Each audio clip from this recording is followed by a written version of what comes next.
Right, hello fellow YouTubers. If you've been keeping up to date on my Facebook page, Susie is out of action. She's got a flat battery, and I'm going back to Norfolk in a few days, so it's not much point actually fixing it. So it's going to be a few weeks until I get that. So at the minute, oh fucking hell. Afternoon, Brighton. You can see the sea in the distance.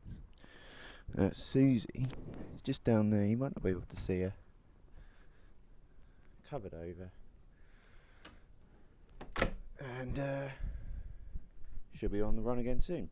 So I thought I'd give you a bit of a rundown of my gear. I've spoken a bit about it, but I haven't actually shown you guys. So let's start with the helmets. It's such an awkward thing trying to hold the mic and the camera at the same time. So every time I shoot a video, it's this helmet here. It's an L52 or LS2. I don't know. I picked this up from Ghost Bikes about a year ago, on offer for £35. Cheap and cheerful. Then went and got the tinted visor, and I mean, there's a lot of discussion whether to use the cheap helmets or not, but to me, it's comfortable. The only issues I have with this helmet, and as you expect when the money you've paid for it, is it's not very well soundproofed, and it steams up quite easily, especially in the colder months. So yeah, but that's what you get for 35 quid. It still does the job. And with the whole thing here, I tuck the microphone under there, under the cheek pad.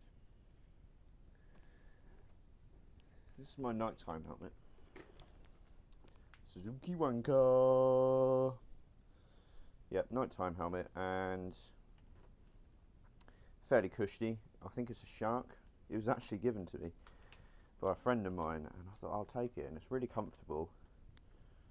Much better soundproof, much more vintage than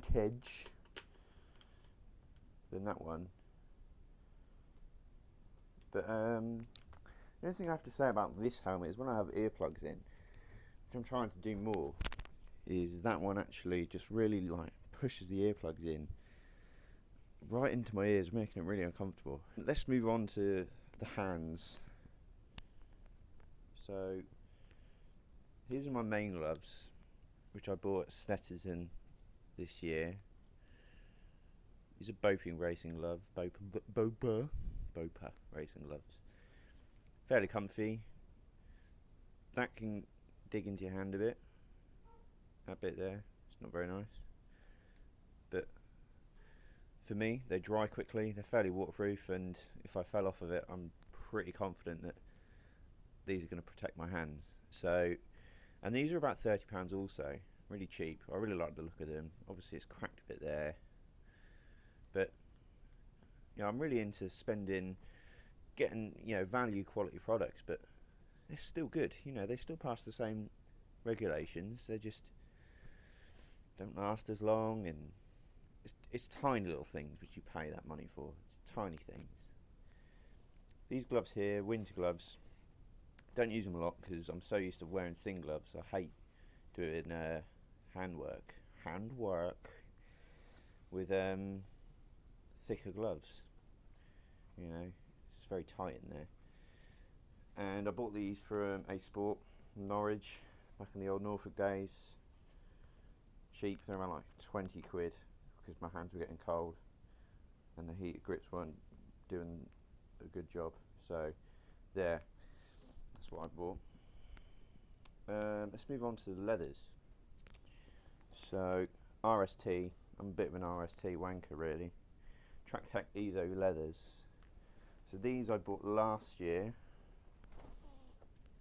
for a really good deal at Motorcycle Live. And excellent summer leathers. I mean, they look freaking awesome, and it doesn't mean you have to spend like 500-600 quid on a decent set of leathers. I really need it clean, to be honest. But, comfy. When it's hot, the air gets through these really easily, so it does like to cool you down a lot. But obviously that doesn't work in the colder months. But I make sure there's enough room for a hoodie under there, just to keep you warm.